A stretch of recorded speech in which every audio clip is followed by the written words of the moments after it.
Have you ever looked into a dark room and felt like someone was standing there? Maybe you switched on the light and nothing was there. Or maybe you've heard footsteps in an empty house, a shadow moving in the corner of your eye, a voice calling your name. Millions of people around the world have experienced something like this. Some believe they've seen ghosts. Others think it's just the brain playing tricks. But here's the strange part. These experiences happen in almost every culture on Earth. From ancient Egypt, to medieval Europe, to modern cities.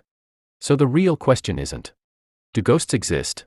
The real question is, why do so many people experience something that feels so real? Because whatever the answer is, it tells us something incredible about the human mind.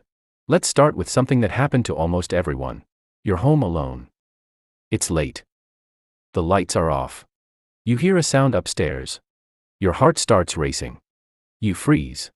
You know it's probably nothing. But your body doesn't care.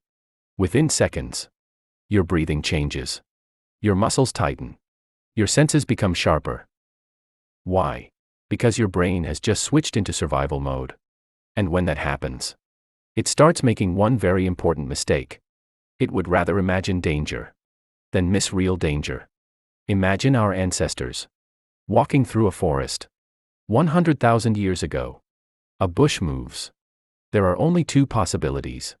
It's the wind, or it's a predator. If you assume it's the wind, and you're wrong, you die. But if you assume it's a predator, and you're wrong, you simply wasted a few seconds. Over thousands of generations, our brains became incredibly good at seeing danger, even when there wasn't any. That survival system is still inside you today. Now here's something even stranger. Have you ever looked at a cloud and seen a face? Or looked at the front of a car and thought it looked happy?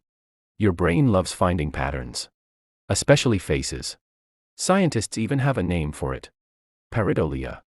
It simply means seeing meaningful patterns where none actually exist. It's why people see faces on the moon, faces in burnt toast, faces in old trees, and sometimes faces in the dark.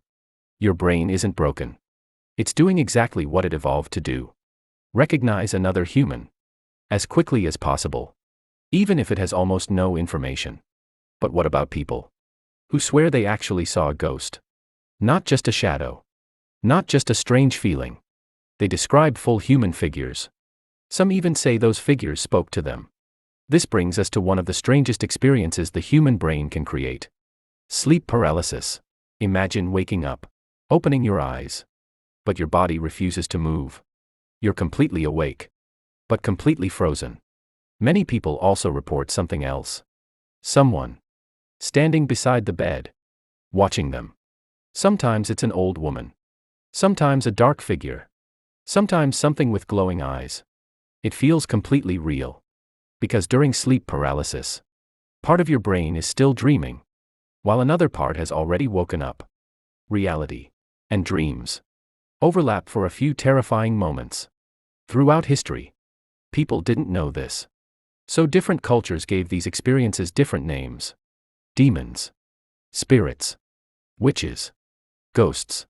The experience was real. The explanation changed. But not every ghost story happens at night. Some happen in broad daylight. People report seeing loved ones shortly after they pass away. Psychologists have studied these experiences for decades. And something surprising emerged. They're actually quite common. Especially during grief. When someone important disappears from your life, your brain doesn't instantly accept it. For years, it has learned that person exists. Their voice, their footsteps, their routine. Suddenly, all of that stops. Sometimes the brain briefly fills in the missing pieces. A familiar voice. A familiar face.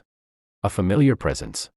Not because it's trying to fool you, but because it's trying to make sense of a world that has suddenly changed. Then there are places. Old castles. Abandoned hospitals. Ancient forests. Why do they feel haunted? Even before anything happens. Part of the answer lies in expectation. If someone tells you, this house is haunted, your brain begins searching for evidence. Every creaking floorboard, every shadow, every gust of wind, suddenly feels important. This is called confirmation bias. Once we expect something, we naturally notice anything that supports it, while ignoring everything that doesn't. So, does all of this prove that ghosts aren't real?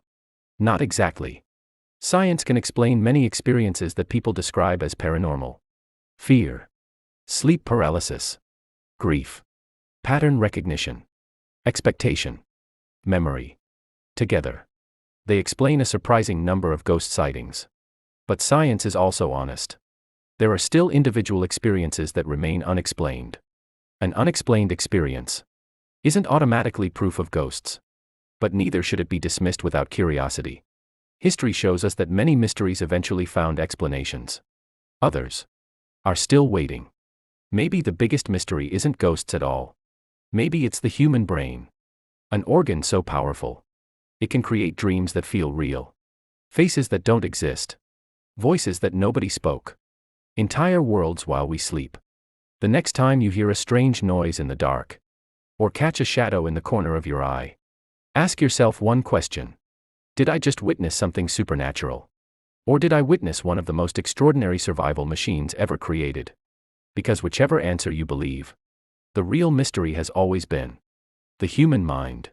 What do you think?